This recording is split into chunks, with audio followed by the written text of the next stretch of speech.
Live on tape from Brunswick Zone Lilburn in Lawrenceville, Georgia, just outside Atlanta. It's Prodigy Bowlers Tour's special coverage of the Georgia Youth Bowlers Tour final event of the season, the Tournament of Champions. Since August of 2016, junior bowlers from all across the Southeast have been coming to the Atlanta area on the first Sunday of each month to try to win a spot in the biggest junior bowling tournament in the world, Junior Gold, which will be held next month in Cleveland, Ohio. The organization that stages these monthly Junior Gold qualifiers is the Georgia Youth Bowlers Tour, or GYBT.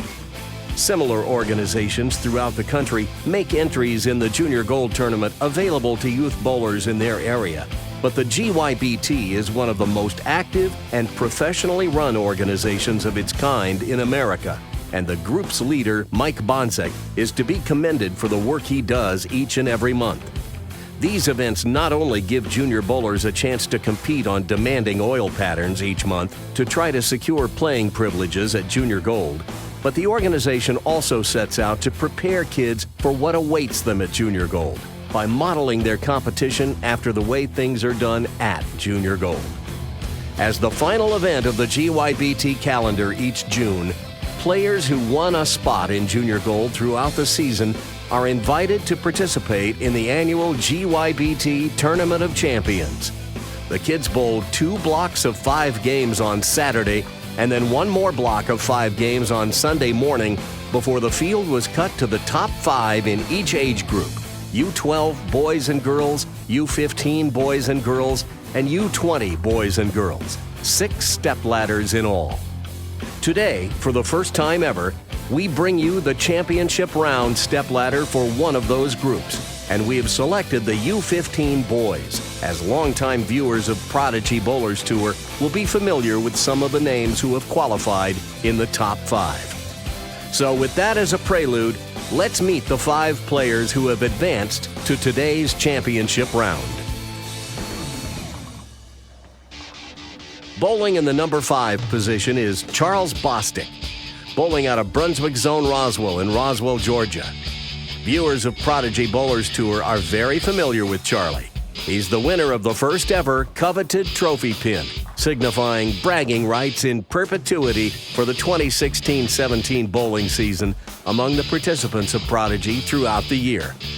Charlie won the U15 Boys division at Pepsi this year and holds the second highest league average of any junior bowler in the state of Georgia in all age groups. He's a legitimate contender for Georgia State Youth Bowler of the Year honors. Charlie will face the number 4 ranked bowler in our step ladder, Joshua Collins. Bowling out of Fort Benning, Georgia, Josh is the youngest bowler in the state of Georgia to hold a 200-plus average this year. His USA bowling team has advanced to the finals in Cleveland. The winner of that first match will face the number 3 ranked player, C.J. Petrin, bowling out of Holiday Bowl in Hickson, Tennessee, a suburb of Chattanooga. C.J. bowled in just 3 GYBT events this year, but had a strong showing in each one, securing his Junior Gold spot in the very first event of the season.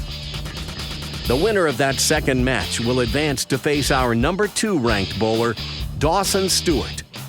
Dawson bowls out of this house where we are today, Brunswick Zone Lilburn in Lawrenceville, Georgia. Dawson is from a bowling family. His father, Wes, was in my USBC Silver Coaching Certification class last year, and his sister, Riley, is in the stepladder finals among the U12 girls. Dawson, too, has some national television experience, having been on the winning team in last year's U15 competition at USA Bowling. The winner of that semifinal match will advance to face our tournament leader, Logan Fossum, bowling out of Brunswick Zone Roswell in Roswell, Georgia. Logan is no stranger to fans of Prodigy Bowlers Tour.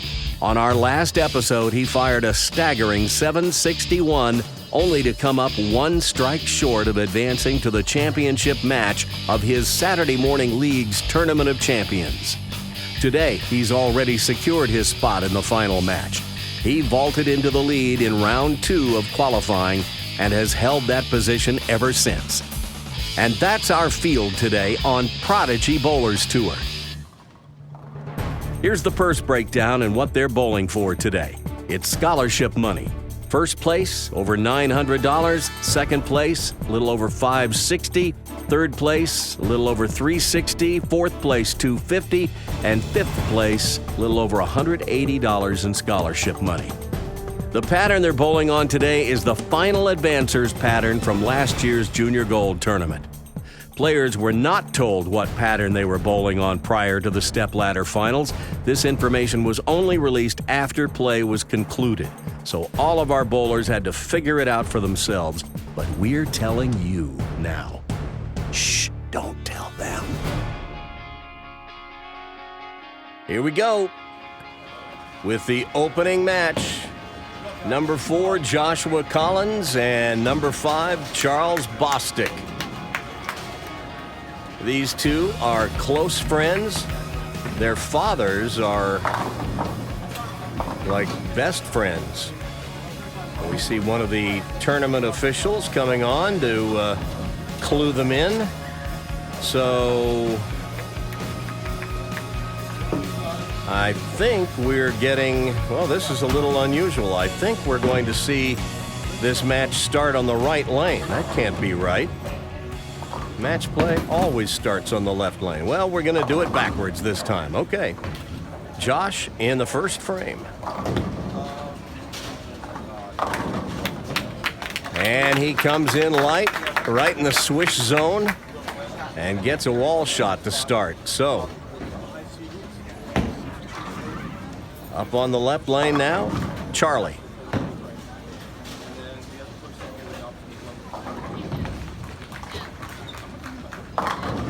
And that ball breaks early through the nose. He leaves the 3. Nearly had the baby split, broke it up. This 38-foot oil pattern should produce some pretty strong back-end action. A little on the shortish side.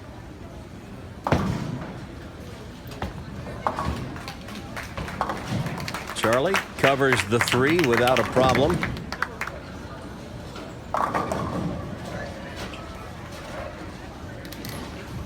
And he'll move over to the right lane.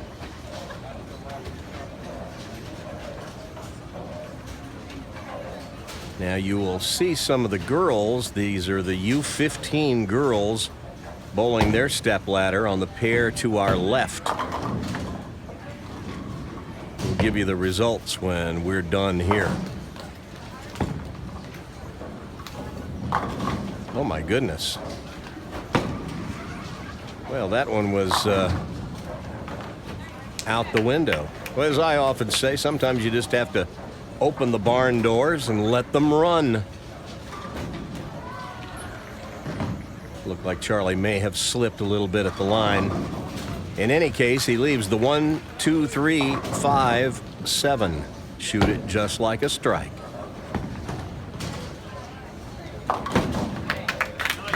Comes in high, but that's good enough to cover it. He loses 5 pins in count and falls 5 behind, but it's early.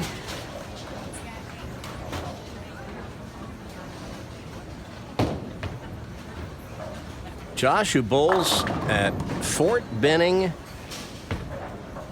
the military installation. They've got a bowling center there.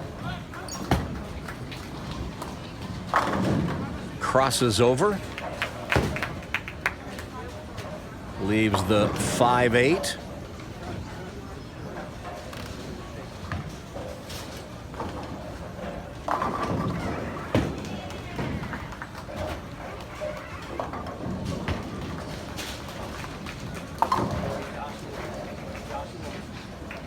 These 5 kids who are in this stepladder have been pretty much the top 5 throughout most of the tournament this weekend.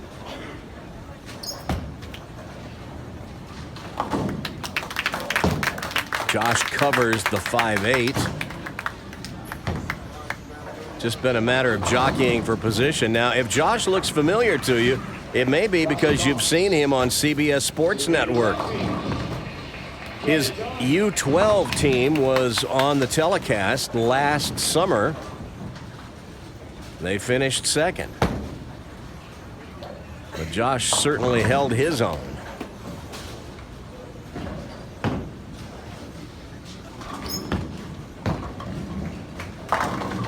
And he stuffs that one right in the pocket. So it appears that the right lane is a bit more to his liking, at least so far.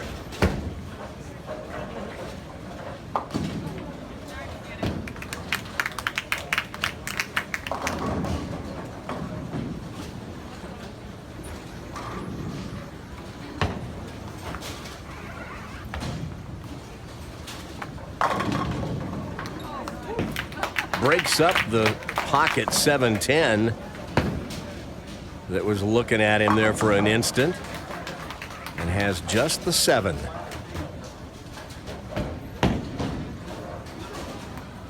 Not sure if he'll consider that a good break or a bad break. Seems like it could have struck.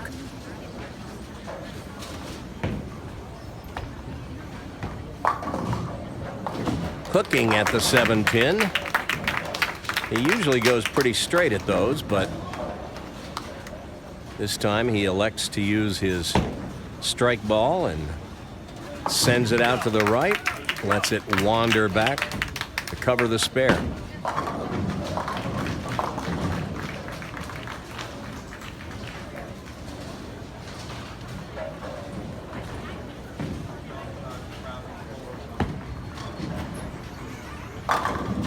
Gives that one plenty of room and leaves a ringing 10 pin. 6 pin wraps around the 10. This is a 40 lane house. And you'll notice to our left, as I mentioned, the girls, the U15 girls are bowling. A little farther down to the left are the U12 kids. And down to our right are the U20s.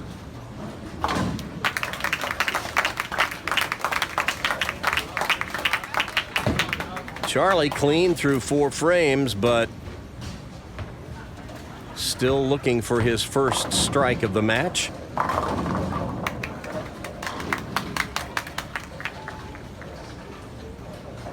Josh would like to unlock the mystery of this left lane so he can get his first double of the match.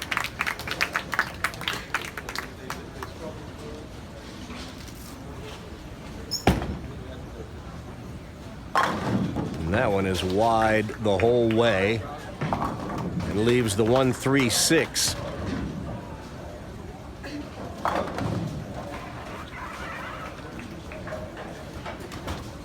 Hard to tell if he missed his target left or if he just threw it a little hard.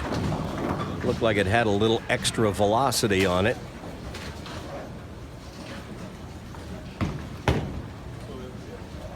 Sets his feet carefully. Want to get the ball over to the right of the 1 pin. Just like that.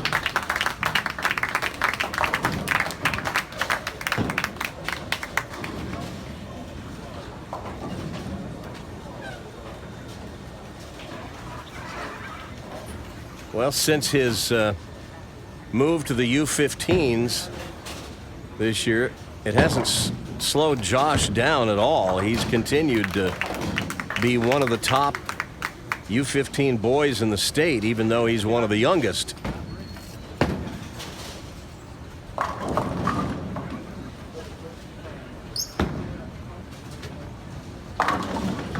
Ooh, the fast 8. Comes up just a skosh high, and that 3 pin just flies up and around the 6 and 10. And so much for his Dutch 200.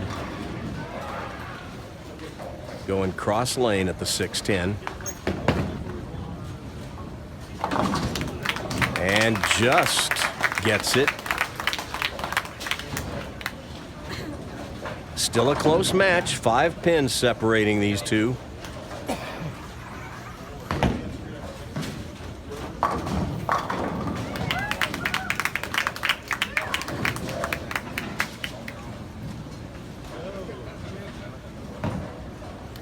We don't usually reveal these kids' last names on Prodigy Bowlers Tour, but since they're wearing them on their shirts, I don't guess it really matters much. Charlie crosses over, gets his first strike of the match.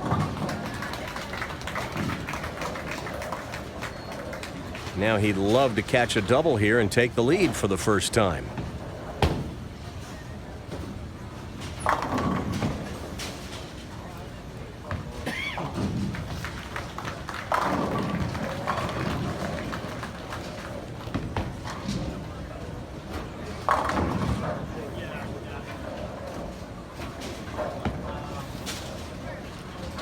Well, he wasn't happy with his footing.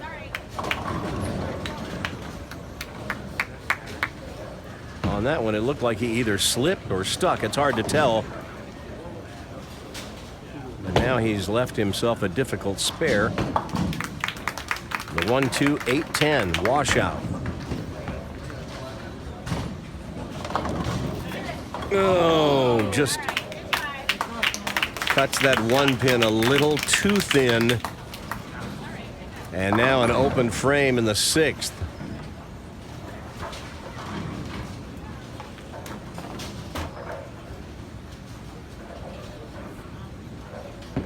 The worst thing about that open frame for Charlie is now he has to sit and stew about it for a couple of minutes.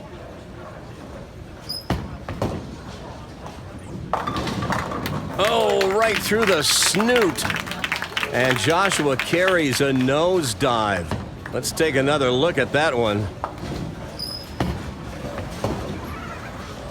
This one just breaks a little too much right through the nose. He had the 7-10 up for just an instant, but they all went down.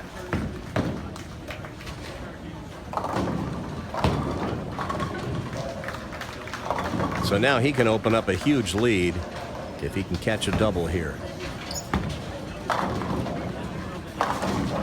But no. Can't even get up to the head pin. And another 1-3-6. We've seen this leave before.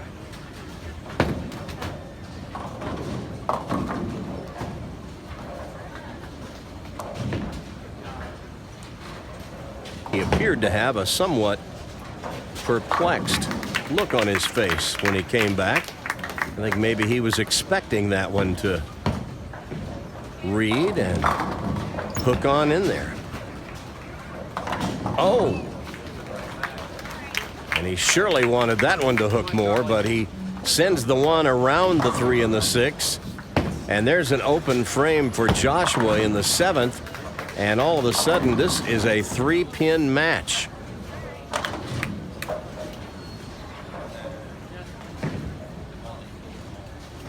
These two were going along without an open, and then all of a sudden, they both made an open.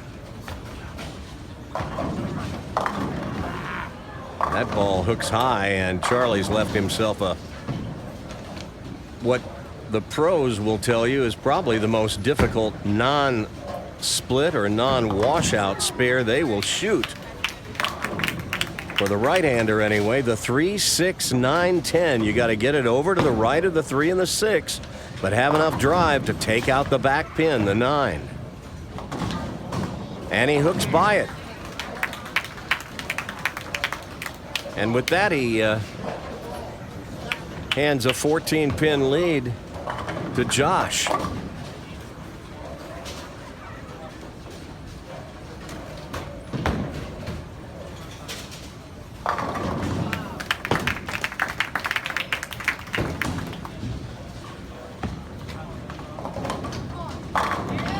There, that's what he's looking for right there. He gives that one plenty of room to the right, and it comes back right in the pocket. Now he's probably going to need another couple of those. So Joshua up on the left lane in the 8th frame. And he puts one right in the pocket as well. Stuffed.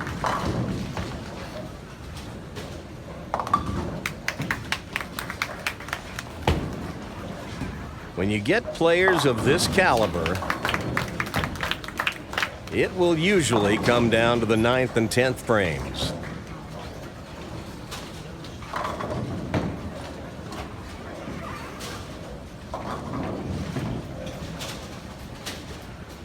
Another chance to open up a big lead. But once again, the ball doesn't quite get up. This time he catches a piece of the head pin and leaves just the 3. So a much easier spare than the last time he was up on the right lane.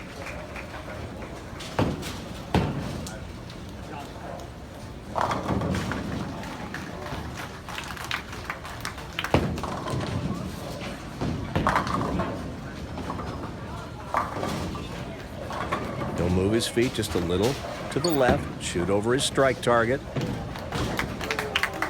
Nearly hooks by. Come on, Charlie.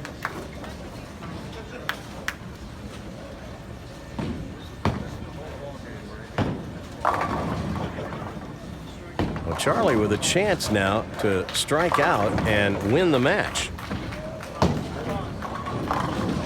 But that one did not push. That was a big pull. He was lucky to get 9 out of that. So now Charlie does not have the opportunity to shut out Josh. No matter what he does here and in the 10th, Josh will still have a chance to get up and win the match.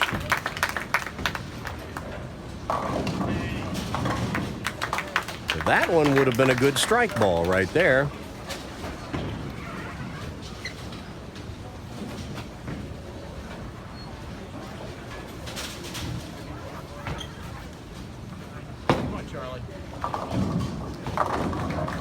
Possible 180. Josh going at a 184 pace. Oh, he catches a light one, the wall shot. Let's take another look at this one. Watch the head pin. It'll go to the left wall and come back and take out the 4, 5, and 7.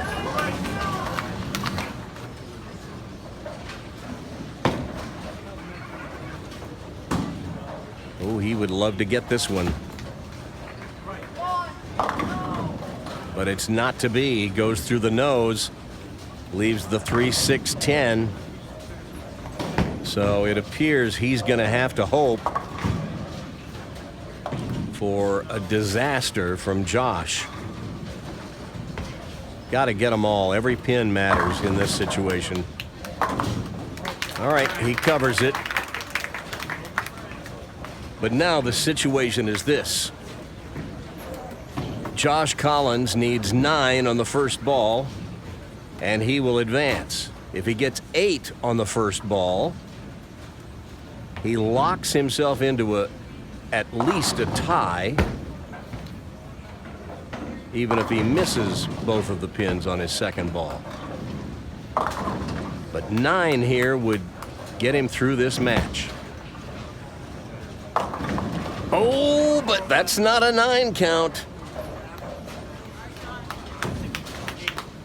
And now we have a definite possibility of a tie. Let's take another look at this. Look where this ball is at the 52-foot mark. It's way out there at about the 7th board. And it just comes, it turns its blinker on and makes a sharp right turn. Now he's got to be careful with this. If he gets 9 out, we have a tie. But if he goes by the 4-pin trying to make this and gets 8, he loses. Oh, a good try. But that is a tie. Both players at 170. Let's take another look at Josh's attempt at this. He actually came pretty close to making the 4-7-10 here. But now what'll happen is, as you see C.J. Petrin in the bowlers area, he's going to take on the winner of this match once we have decided a winner. But what they will do is they will bowl 2 frames. This is like bowling the 9th and 10th. But they reset everybody back to 0. And Charlie's going to go first.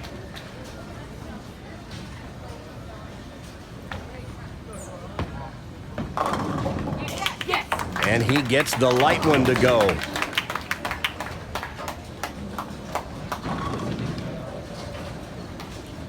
A little bit of a light blower or a light, almost a messenger. Something came over and got the 10 pin. And now Josh is going to need to match him.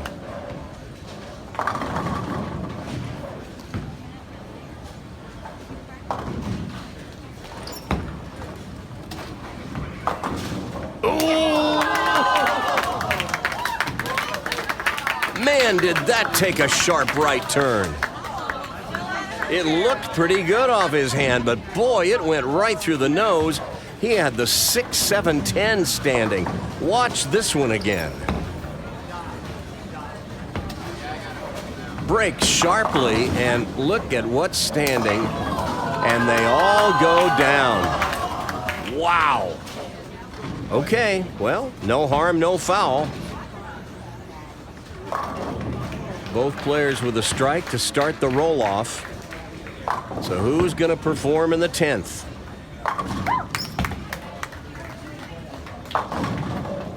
Oh, and he almost got the same break again.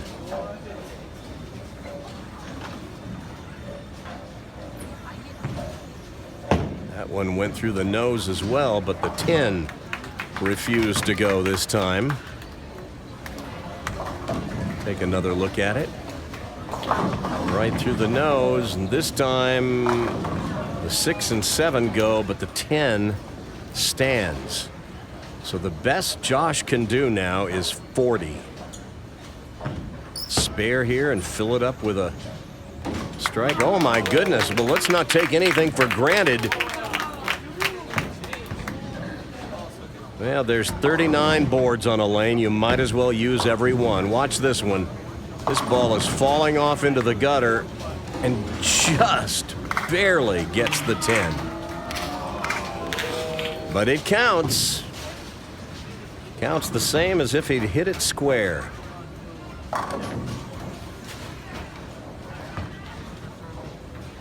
But now he needs this one to force Charlie to strike in the 10th. When he comes up light and gets just 8. So he leaves the door open for Charlie. Charlie needs a spare and 9 to win. If he strikes on this ball, you can kiss it goodbye. Take your time. Something bothered him. I don't know if he caught somebody out of the corner of his eye, or maybe the ball slipped on his thumb, or he just didn't feel right. But this is a smart move. Set the ball down. Go completely through your pre-shot routine again.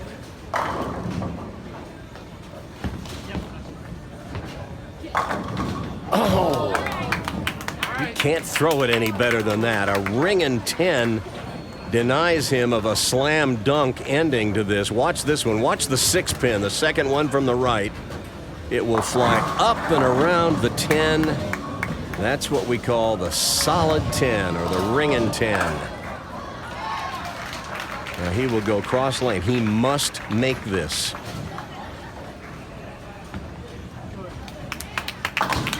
And he gets it. But let's not celebrate yet. There's still work to be done.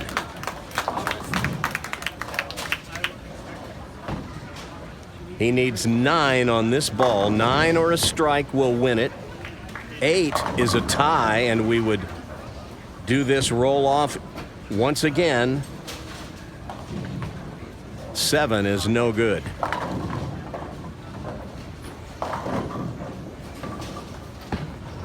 He hates it. Oh! But he got away with it. He gets the Brooklyn runaway reverse blower to go. and wins the match on a tiebreaker. The roll-off, 40-38. Watch this and watch his reaction. He knows he got away with murder that time, but he's moving on to the next match. These days, popular teenagers all over the country are finding fun and good companionship in America's most wholesome game. It's the new rock and roll. Roll means bowl. All the fellas and gals are out bowling. Rock and rolling means bowling. Bowling means Brunswick. Every guy and gal should know the name. Brunswick! So join the kids and start in bowling. It's the newest rock and rolling. America's Swinging this teenage game. And Brunswick is the name that makes the game. America swinging this teenage game. And Brunswick is the name that makes the game.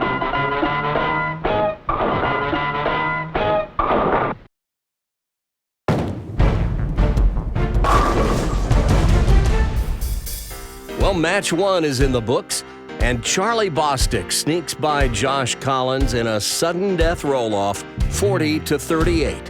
So Josh will finish fifth in this event as Charlie is moving on to face our number 3 seed, CJ Petrin.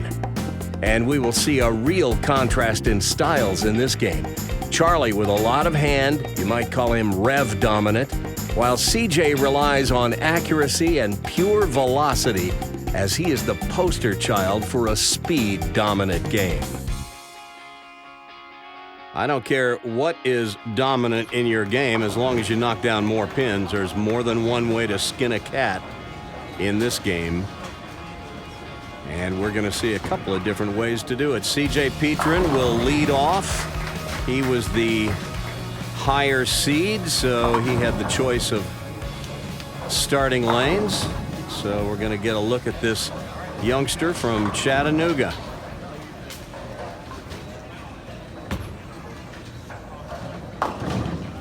And that ball fails to find the head pin and leaves the 1-2-4-10 washout.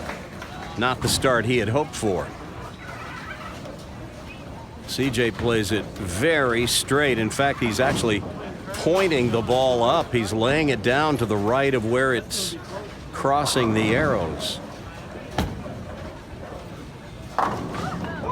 But he is a fantastic spare shooter and starts with a conversion of the washout. That's as good as 9 spare. Maybe better because it builds your confidence. And Charlie's opening ball goes through the nose, and he is left with a challenging spare to start as well. The 310 baby split.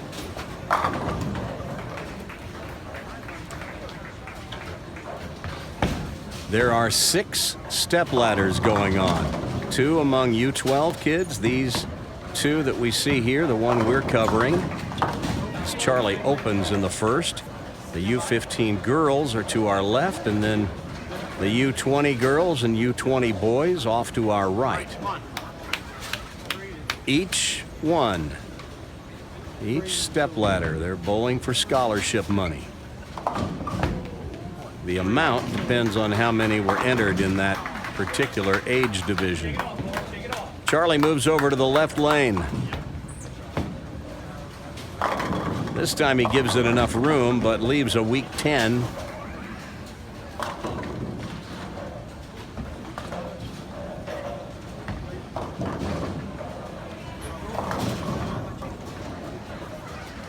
CJ here with just his mom and his grandma.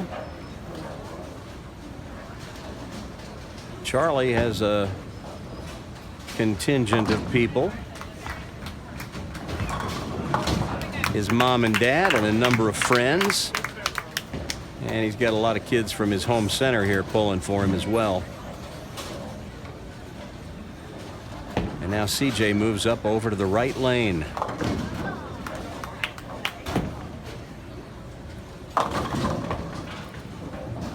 breaks up the split after going through the nose, leaves the 6-10.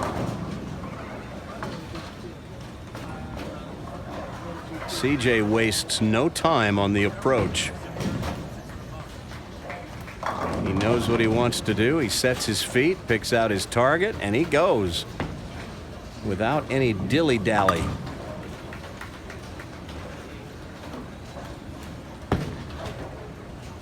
A conversion of the 6-10.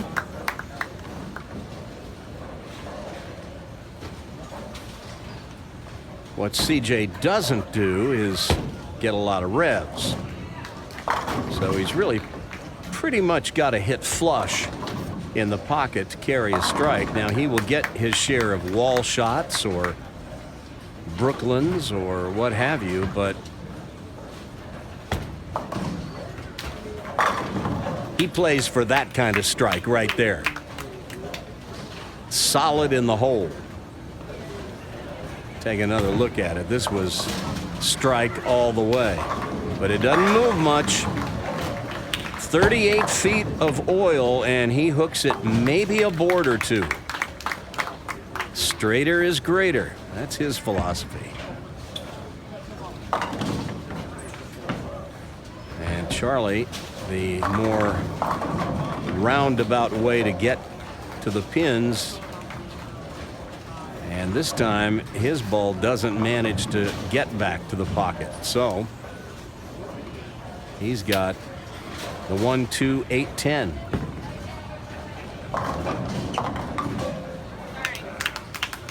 And catches too much head pin. So that's 2 opens in 3 frames. Not the start Charlie was looking for. And it looks like he is going to the bag to change balls.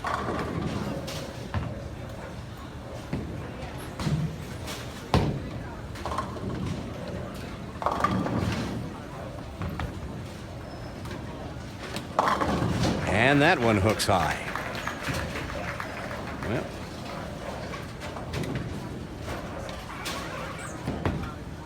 Charlie's got to get that ball to push a little more, or he needs to move left.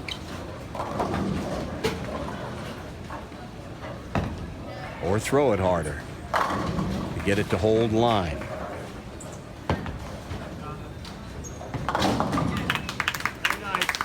Straight at the 310, and I think that's worth a second look as he goes right at it, covers both pins with the ball. That's textbook, exactly the way we teach it. And there's another solid strike from CJ.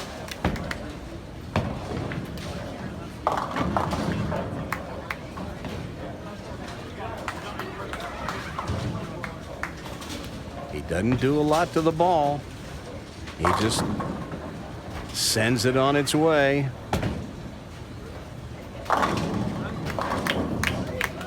But he gets enough on it to carry the occasional off hit like that. Well, that's a blower strike right there, and a 3-bagger.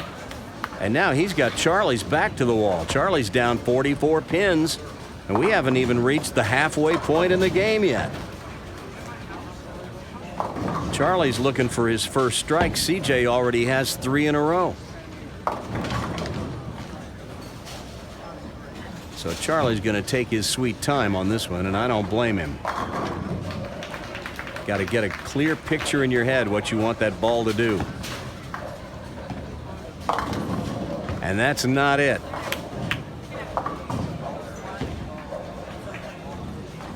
Got to get that ball farther right at the break point, or move left.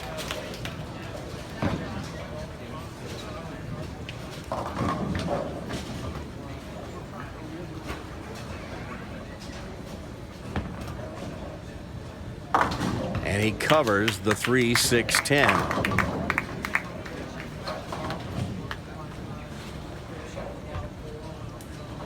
But spares and opens are not going to get it done this match. He's going to have to find the pocket soon and run off a string of strikes to get back in this. And with the match only half gone, he doesn't have any time to waste now.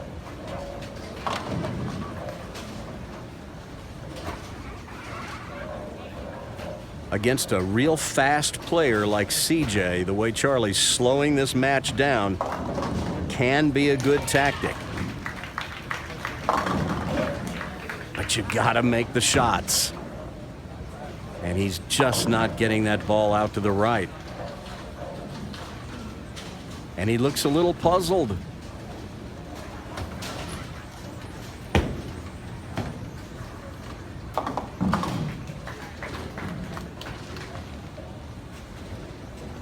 Sometimes it can just be the simplest of things. Like maybe just orienting your feet, your hips, your shoulders, just fractionally a little bit more toward the right to get that ball projected in that direction. CJ backs away.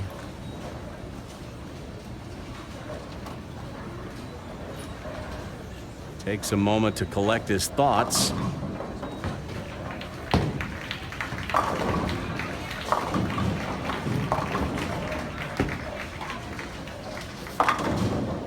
And he carries a nosedive.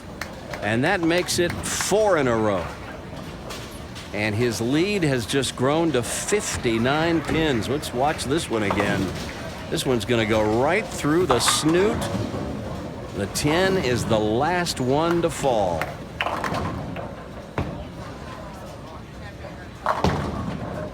Well, you know, sometimes when you throw it a little straighter, you'll carry high hits a little more often than if you throw in the big hook. That one misses wild to the left, just barely ticks the head pin. And now CJ's got the challenging 3-9 double wood. Looks like he's going to play up the right side of the lane, straight at it. He knew it halfway down the lane. He gave it the fist pump.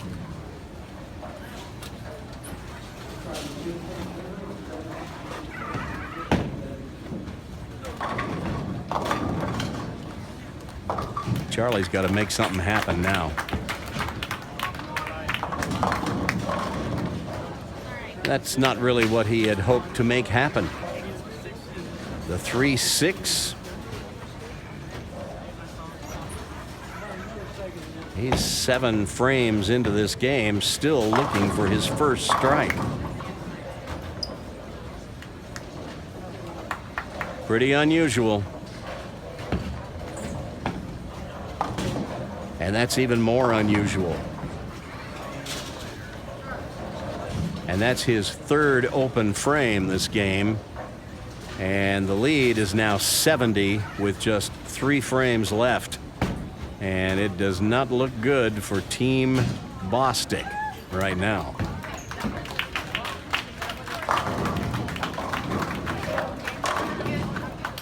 Charlie can get to 186 if he goes off the sheet. CJ going at a 226 pace.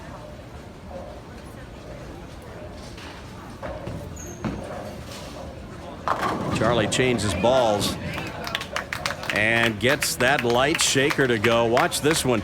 Watch the head pin go to the wall. And this time it's going to spin around and catch the 7 from behind.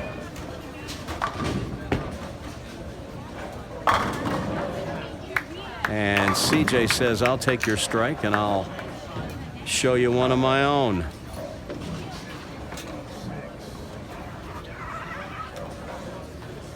Well, this match is about to be over here. I think one more ball ought to do it.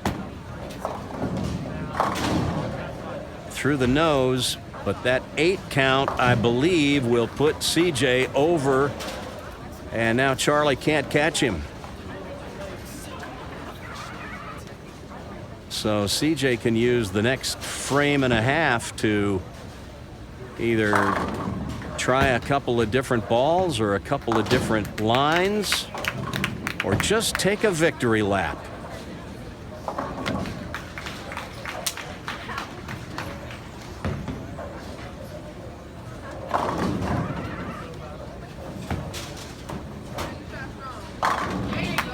Well, that's 2 in a row since he made this ball change, and Charlie's got to be asking himself, where was this earlier?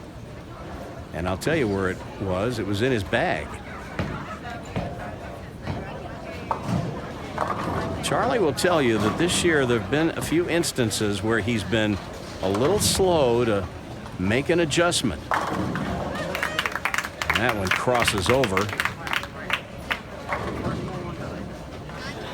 But after going strikeless for the first 7 frames, now he's got a turkey. A lot of good it'll do him, but at least it'll make him feel a little better, perhaps.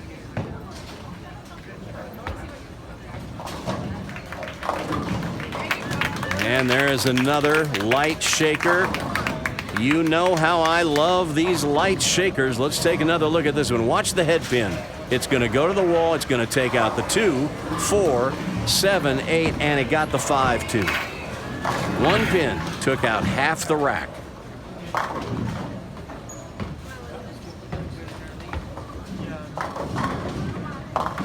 And through the nose on the last ball for an 8 count.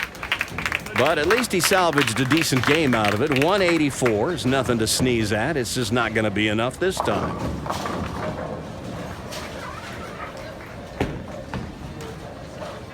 CJ a little off balance, but it doesn't matter. He trips the 6 on a crossover. And we'll look at that one. Watch the 3 pin. The 3rd pin from the right. It's going to go to the wall, come between the 10 and the 6, and get the 6 from behind. Another strike, he'll be in the 230s.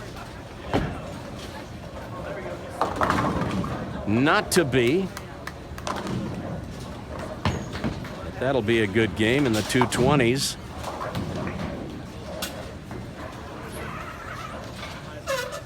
He's got to be pleased with this.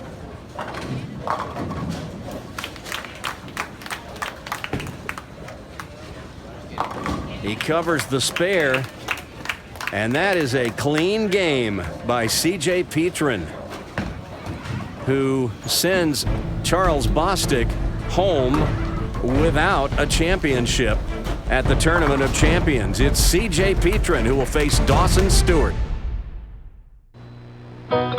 Punch in your name, you're ready to bowl. Punch in your name and let 'em roll. No papers and pencils, no more, no more. With AMF Magic Score, it tells you when to bowl and where. Lights up when you make that spare. No adding up numbers, no more, no more. With AMF Magic Score, so bring the whole family in. They'll have a ball just knocking down pins. Never bowl without it, no more, no more. Bowling's more fun with Magic Score. You knock 'em down, Magic Score adds 'em up. Magic Score from AMF.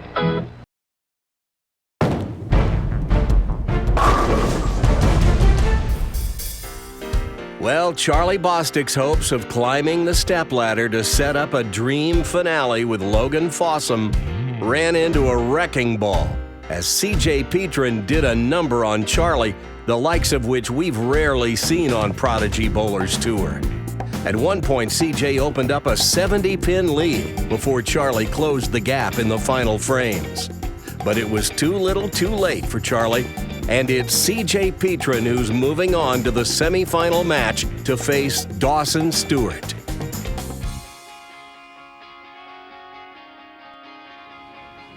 And as we mentioned before, Dawson Stewart bowls out of this bowling center, Brunswick Zone Lilburn in Lawrenceville, Georgia.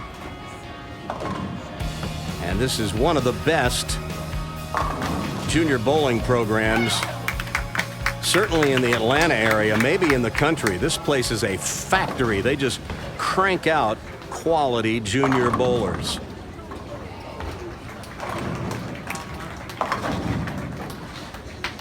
Dawson's opening ball comes up a little high. He leaves the 4. Smooth stroking left-hander. As I mentioned earlier in the show, Dawson's dad, Wes, is a silver certified USBC coach. He was in my silver certification class. Obviously very knowledgeable. And he went through that just so that he could train his 2 kids. And it obviously is paying dividends, as Dawson and Riley, Dawson's younger sister, both in the stepladder today at the GYBT Tournament of Champions. CJ's opening ball in this semifinal match goes high. He leaves the 3-pin.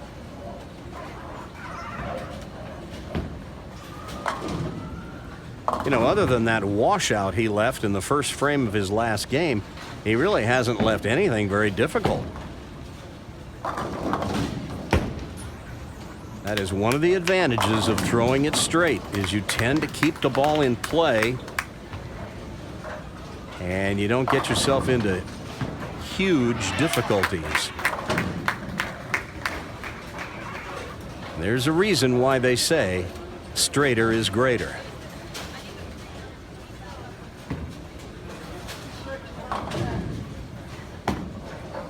Pulled it, but gets the crossover. He throws it so hard that it's almost like a golfer on a putting green that just puts the ball through the break. We got 38 feet of oil. If he took some speed off his ball, it would surely hook. But he throws it so hard, he just throws it through the break.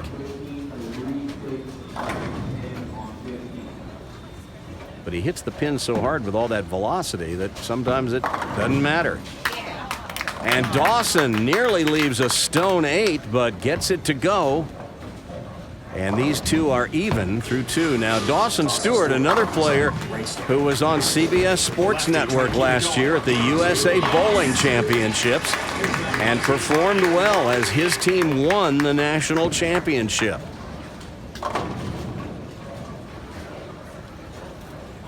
Looks like he may have spent that summer out in the sun, too. His hair is a little lighter than it is now.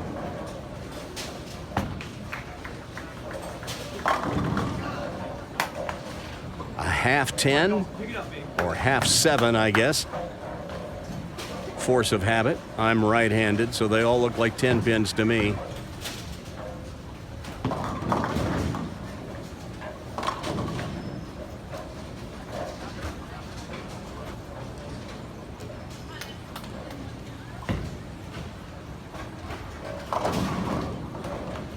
Dawson will move over to the right side of the lane, shoot cross lane at the 7.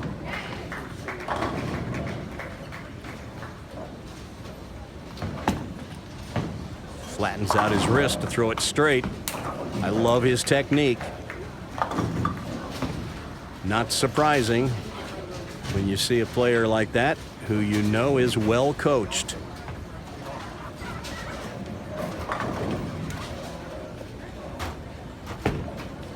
CJ a little off balance, and that one well left of target. When you fall off to the right like that, if you're right-handed, chances are you got your weight a little too far forward, maybe getting your spine angle too far forward. In any case, you're going to fall off to the right rather than step over the foul line. But he converts the 1-3. I tell our kids when they're falling off to the right, just slow down enough, keep your weight back on your heels a little bit. It's really hard to get the kind of leverage you need to put any stuff on the ball at the bottom if you're leaned too far forward anyway. You want to have your weight back on your heels a little bit. Keep your feet under you.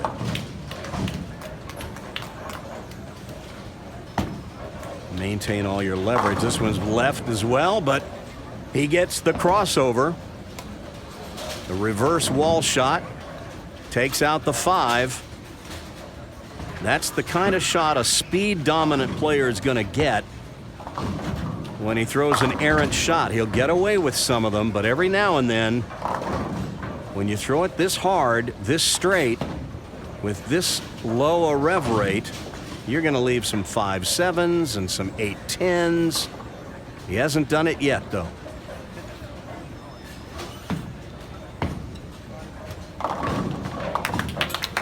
All right, Dawson with a strike. He'll take it. And this match is dead even. These two both on pace for a Dutch 200. Strike, spare, strike, spare, strike, spare the whole way.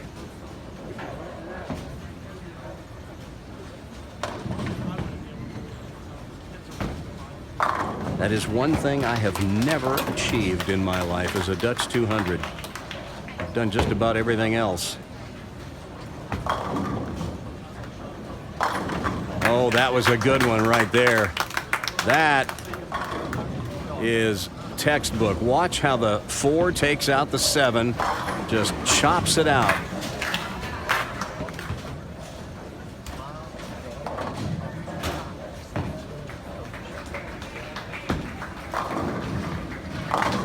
And there is the quintessential light shaker. That is really almost a tossed salad strike. Watch the head pin do all the work. It'll take all those pins out on the left. Amazing. And with that strike, CJ pulls even again. These two matching one another strike for strike. Just a touch high that time, and no break on the 4 pin, so he will have a simple spare.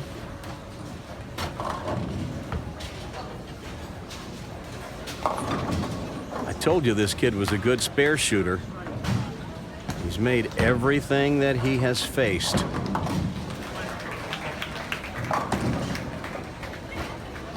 And he takes care of the 4 pin as well.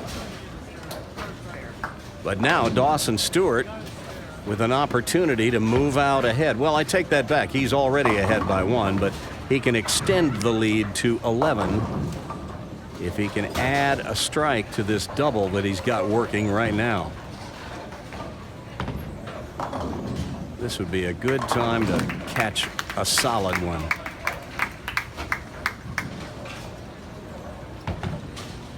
He threw it pretty good.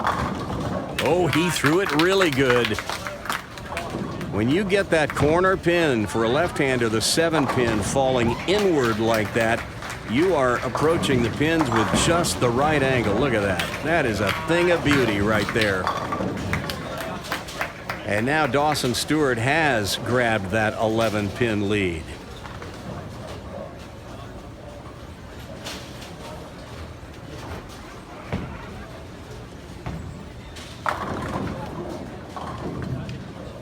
Carefully setting his feet, picking out his target.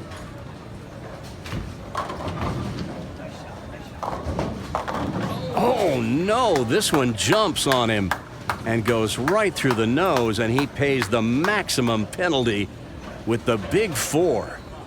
The 4, 6, 7, 10. We used to call this double pinochle. I've heard the pros call it a few other choice names, none of which I would care to repeat here. Use your imagination. Well, Dawson will just go for 2. He might throw it a little extra hard, just in case. But he preserves the count.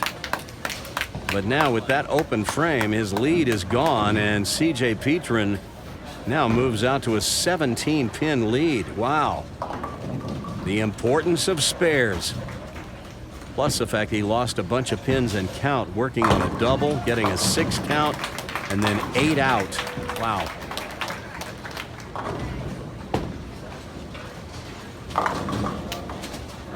Well, that would have been a good time to put a strike on the board, but CJ comes up light. and leaves the left-hander's baby split. I think Dawson Stewart is probably more used to shooting this spare than CJ is, but it's a lot easier for a right-hander because he's hooking toward it. And that is exactly the way you convert the 2-7. You put the ball right between them. The ball takes both pins. Watch this.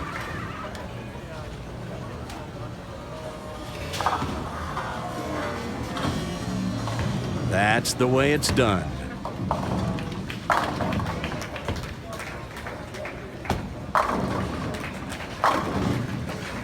Well, now that's the kind of ball that we would expect to see with a speed-dominant player in a fairly low rev rate. A lot of speed. Look at this. Hits the pocket, but it will deflect to the right, and it actually goes around the 5. Goes to the right of the 5, and then it deflects back to the left behind the 5. That's pretty interesting. But that's because that ball is just not in a good roll on the back of the lane, and that's because he throws it too hard. If CJ ever learns to take some speed off and let the ball do some of the work for him, he would take a big leap forward. As it is right now, he's got a 14-pin lead with just 3 frames left for Dawson Stewart. And Dawson's going to need to get something going here.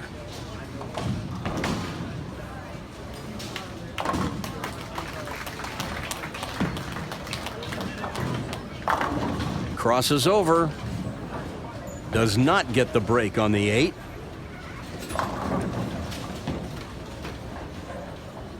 Dawson needed a strike there. He needed to string a couple and get this lead down to single digits.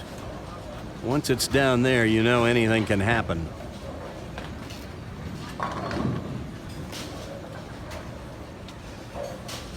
But an easy spare.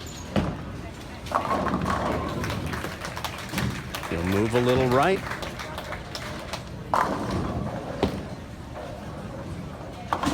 And make short work of the 8-pin.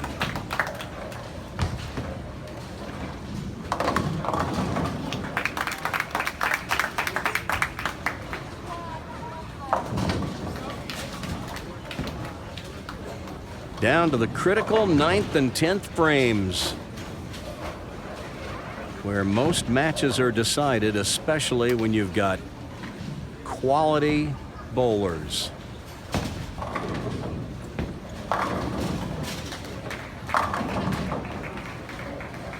Especially critical for Dawson, trailing by 14. He needs to set up the 10th and get a strike here in the foundation 9th.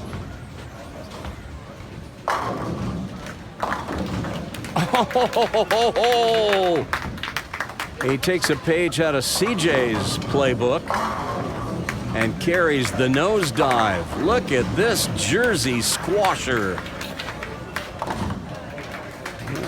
He'll take it. Not proud of it, but he's not giving it back either.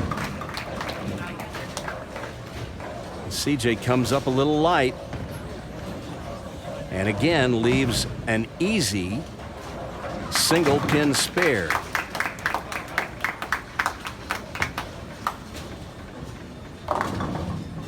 And even though he didn't strike there, he can still get up and shut out Dawson in the 10th because he didn't lose much count. If that had been a 6 count, Dawson and CJ could have got up and struck out and tied. But CJ maintains that 13-pin lead now. If he can put a double up in the 10th, he will move on to the championship match.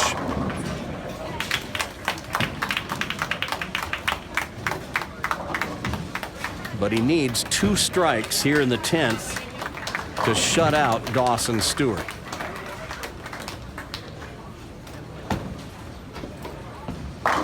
There's the first one. Man, he just throws a frozen rope. And I'll tell you what, the older pros will tell you that was their go-to ball when the lanes were touchy and scoring conditions were difficult, just take the lane out of play and just go straight at him. And that one goes high, and he is denied the shutout ball that he was looking for. So a spare here would give him 205. Even if he misses both of these, he would have 203, and that will force Dawson to double in the 10th. Not the way I would recommend shooting the 310, as he plays it down the right side of the lane, which seems to be the only line he plays. But it works for him, and now it's down to Dawson Stewart. He's got to have a strike on the first ball and the second ball in the 10th to advance to the championship match. Anything less, and it's CJ who's moving on. Oh, no! The dreaded pocket 710, and CJ Petrin will be bowling for the title. Dawson bowled a terrific game. He made one mistake. He let that ball go through the nose in the 7th frame, and he left the big 4. If that's a spare in the 7th, he doesn't need a double in the 10th. I mean, I don't know how you defend against a pocket 710. He threw that one good. He'll go hard at it. It won't matter even if it bounces out. But it doesn't bounce out. That's a 205 to 180 victory. And CJ Petrin will face Logan Fossum in the championship. Now, bring the spirit of Prodigy Bowlers Tour to your bowling center with Prodigy Bowlers Tour t-shirts and sportswear, including collared shirts with the Prodigy logo printed on the back to show that you support junior bowling. Check out the entire assortment of Prodigy t-shirts in the Brownswick store. Visit PRODIGYBowlersTour.com to see the selection. See the ash gray Celebrating Junior Bowling, Elevating Junior Bowlers t-shirt, or the Who Will Win the Coveted Trophy Pin t-shirt. Or maybe you'd want the one that says, I've come to get my bowl on, right on the front of the shirt, or simply, Bowl Me. There's a t-shirt that says, Bowling. You probably don't get it because it's mainly for smart people. And if you're a proud parent with a junior bowler, we've got a t-shirt just for you. And how about this t-shirt? You're bowling an 8th grader. Prepare to meet defeat. Available in grades 1 through 9, most in both adult and kid sizes. And finally, the shirt that reads, Bowl better, have more fun, take lessons. Then maybe you can keep up with me. The Brownswick store is powered by the people at Cafe Press, and all of these shirts are available right now. Just go to PRODIGYBowlerstour.com and click on the link to be taken right to the store. PayPal and credit cards accepted. That's PRODIGYBowlerstour.com. Get your bowl on and bring the spirit of Prodigy Bowlers Tour to your house. Order now. Go to PRODIGYBowlerstour.com. That's PRODIGYBowlerstour.com.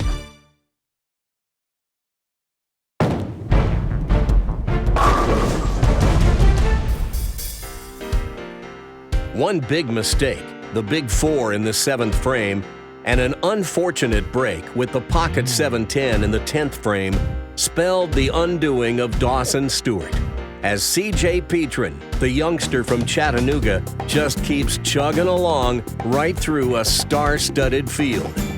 Next up is our tournament leader, Logan Fossum, who took over the lead in round 2 and has held it ever since. So here we go for all, well, not all the marbles. There are enough marbles for everybody today, but they'll get the lion's share of them in this match. As our number 1 seed, Logan Fossum, Lofo as I like to call him, taking on challenger C.J. Petrin, our 3 seed from Chattanooga. Ooh. And that one just creeps a little bit high, and now this is the first really difficult spare. Well, I guess that washout he left in the very first frame of the first game he bowled was a difficult spare, but this one is a little more difficult. And that's CJ's first open frame of the day. At least in the championship round it is. They did bowl a third block of 5 games this morning. 2 blocks of 5 games each on Saturday. 1 in the morning, 1 in the afternoon, and then they came back, bowled 5 more games Sunday morning before we cut to the top 5 for the stepladder. Logan Fossum, first ball in the first frame. And he goes through the nose and leaves the 3, 6, 7. And that looked to me like the speed was off just a little bit.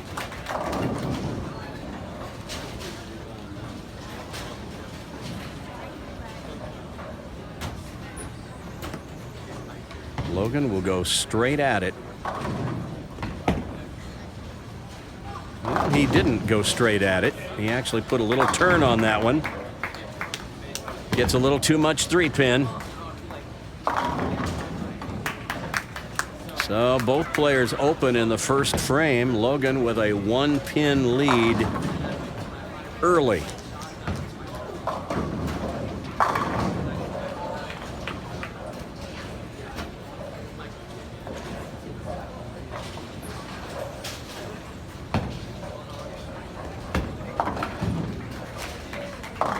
And that one snaps hard at the end as well.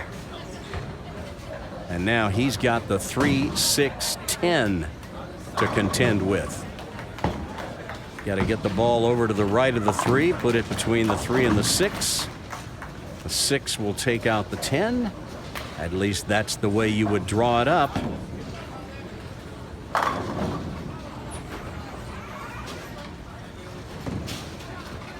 Cross lane.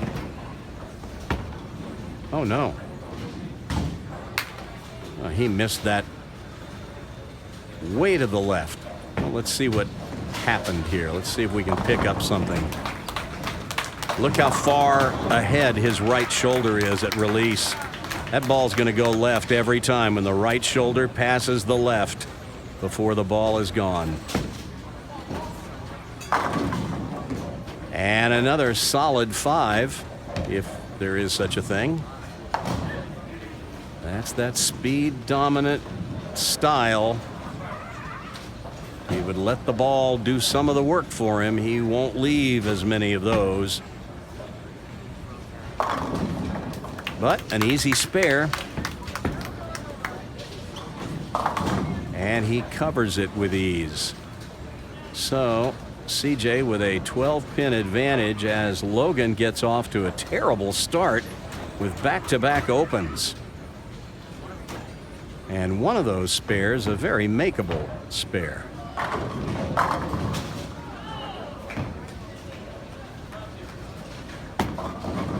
Going left, but he gets another Brooklyn.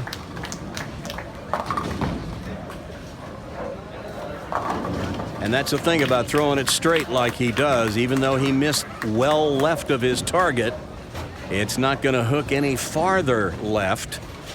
So it's kind of what you see is what you get. Where you throw it is where it's going. All right, let's see if Logan can get a mark here. Yay. Comes up light, and I'll tell you what, in the qualifying round, we saw a ton of these. Balls going wide, and they weren't quite making it back, and we saw 210 after 210 after 210. So I don't think Logan left all that many of them because he took the lead pretty early in this tournament. He wasn't having those problems. But now that's 3 opens in a row. He almost kicked that one out from the back, but this is clearly not the start that he had in mind. Wow. But it's still early. The lead is just 23. There's 7 frames left.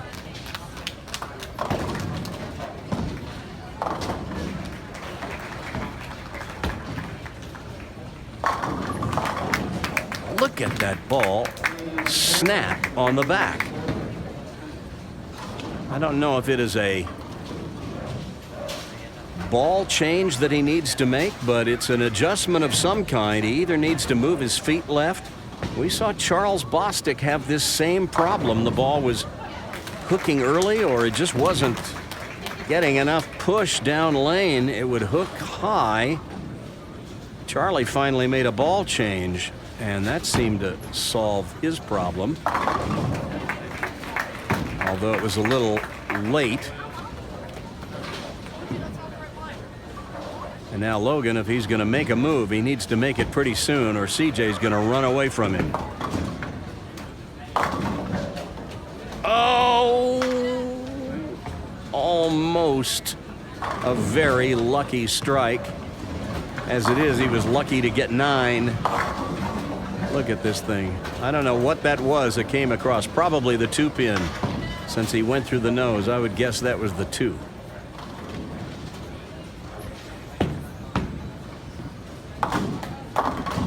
This kid doesn't miss spares very often, does he?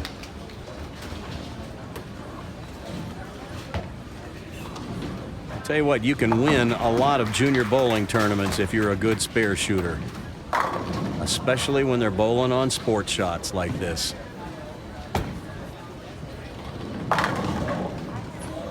Ooh, boy, that was close. Even though it was high. Could have been a trip 4, but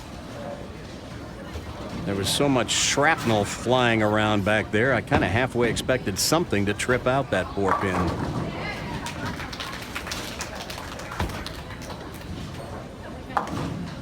Never a doubt. Well, Logan is not out of this match. Just 22 pins.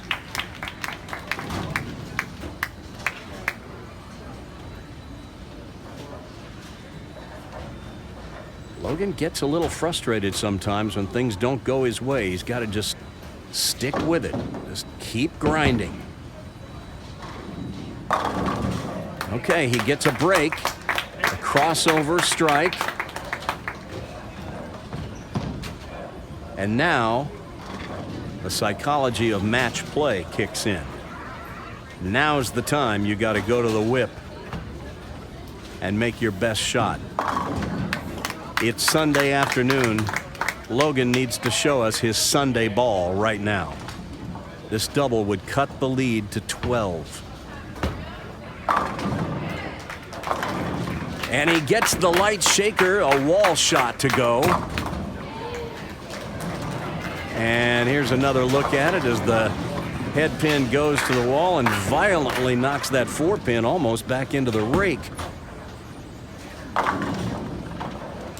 And that's the kind of shot that I was talking about with a speed-dominant player. When the ball is not going into a good roll on the back end and it's just depending on velocity, it doesn't have the drive to take out the 5-pin.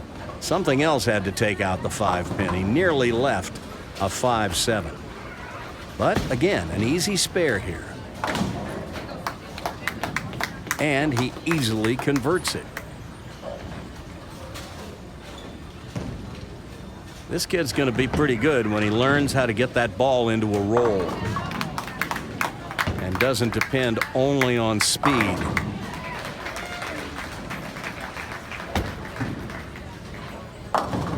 Through the nose, breaks up the split.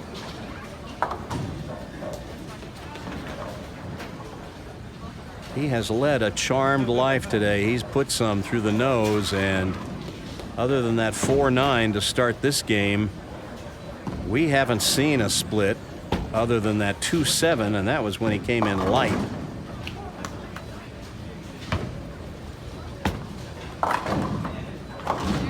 He covers the 6-10. And the lead is now down to single digits. And for the first time since the first frame, Logan has a chance to take the lead. If he can put a strike on the board right here, he'll move out ahead by 1 pin.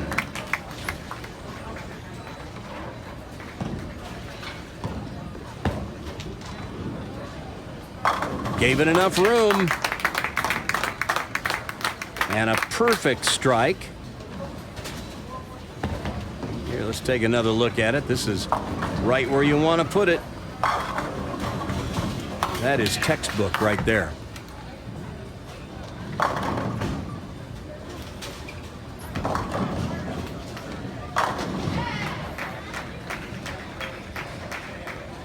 So now you just want to keep doing what you're doing. Just keep throwing those solid balls right in the pocket.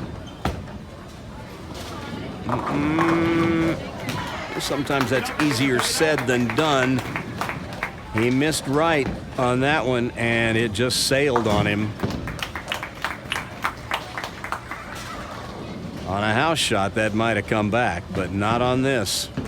And now he's got the 1, 2, 4, and that 1 pin looks like it's sitting a little farther to the right than it was when the pin setter picked it up. And he chops it. Those 3 pins were on spot when the pin setter picked it up, but look at the gap between the 1 and the 2 pins.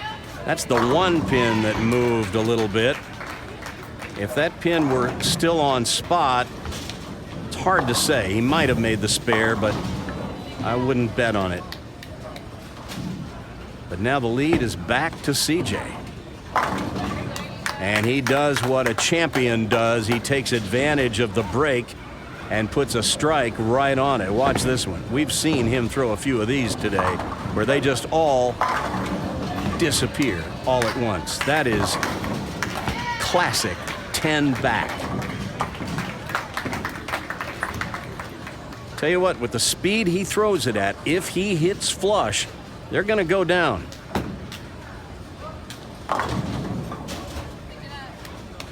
Light. Now a little softer speed. That might hook up. Find a sweeter spot in the pocket, but as it is, he once again has a very easy spare, the 2 pin. He makes most spares look pretty easy. Well, here we are down to the 9th and 10th frames once again, and Logan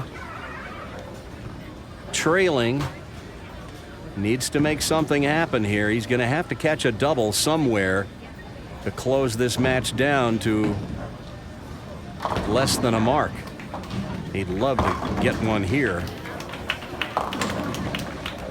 Not that. My goodness gracious. Goes through the nose, leaves the 3, 6, 7. This is the second time this match he left a 3-7 combination. He started the match with the 3-6-7. Let's see if he can do better with it this time. I'd say he did. That keeps him in the match. Watch this. He will put this ball right on the 6 pin. Just enough to where it just tickles the 3 and sends it flying right over at the 7. Had he opened there, it would have been all but over. But as it is now, if he can double, he's still got a possible 180. CJ's going at a 184 pace. So he would need to fill the 10th with good count. That is not going to push enough, and that is a 9 count, and now that's trouble. So now the best Logan can do is 169 with a spare and a strike. CJ is just going to need good count in the 10th, and that may be enough.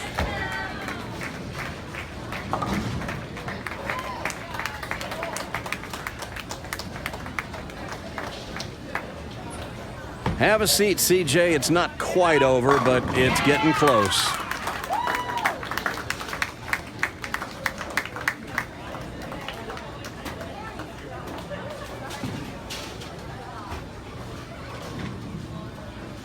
.169 with a strike.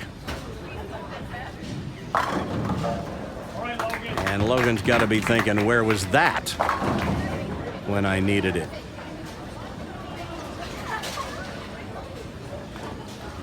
Eight pins on this ball will do it.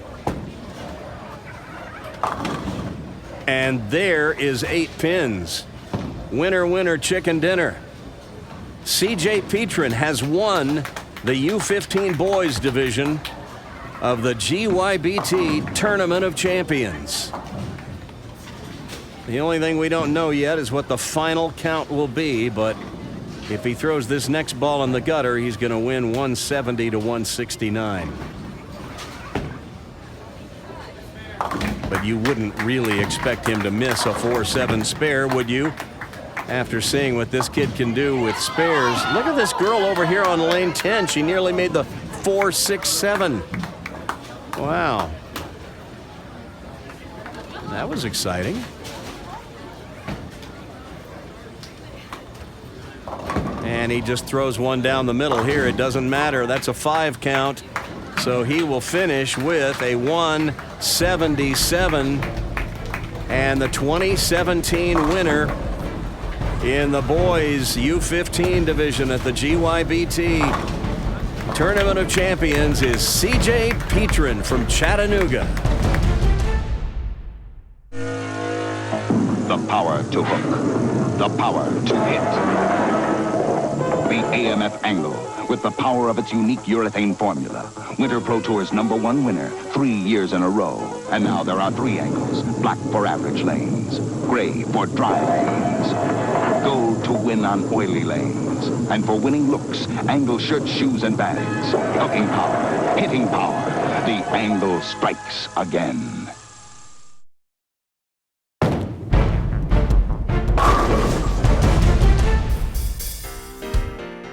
Well, the 2017 Georgia Youth Bowlers Tour season is just about over, as all 6 stepladders have been completed and all the winners have been crowned. All that's left is for these youngsters and their families to hit the road in July and take their bowling superpowers to Cleveland and represent the Peach State at Junior Gold. In the U15 boys, you saw CJ Petrin climb from the 3 seed all the way to the top, beating 3 of the best young bowlers in the state of Georgia to capture his title. In the U15 girls, it was Annalise O'Brien, daughter of Doug O'Brien, another of my classmates at both my USBC Silver Coaching Certification class as well as my Bronze class the year before. Savannah Croft, who appeared on Prodigy when we visited Brunswick's own Austell, also had a good week, finishing 5th. In the younger divisions, starting with the U12 girls, Dawson Stewart's little sister Riley took top honors, while Jasmine Everett, who you saw once on Prodigy, finished 4th. Among the U12 boys, the winner was Ethan Collier. And a shout-out goes to Bryant Griffith, who you saw nearly take Charlie Bostick down on Prodigy before Charlie came back at the end of the match to deny Bryant the upset. Turning to the older kids, the winner in the U20 girls was Caitlin Cunningham. Also, congratulations to Emily Reddig, who finished 2nd. We might have gotten her to bowl with us on Prodigy this year, but her mom runs the youth bowling program at Stars and Strikes in Cumming, Georgia, where some of the kids came from to bowl with us at Brunswick's own Roswell this year. Finally, in the U20 boys, a big congratulations goes out to runner-up Tyrell Ingalls, who bowled just the 2nd 300 game in GYBT history during the qualifying rounds.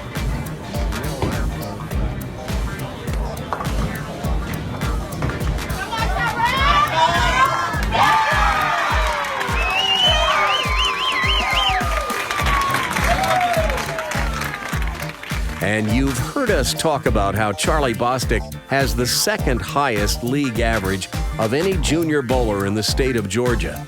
Well, the highest average belongs to the U20 Boys winner and the reigning Georgia Youth Bowler of the Year, Peyton Smith. Congratulations to all these kids and all the rest who competed in this year's GYBT Tournament of Champions. You're all winners. And good luck to each and every one of you at Junior Gold in Cleveland in July.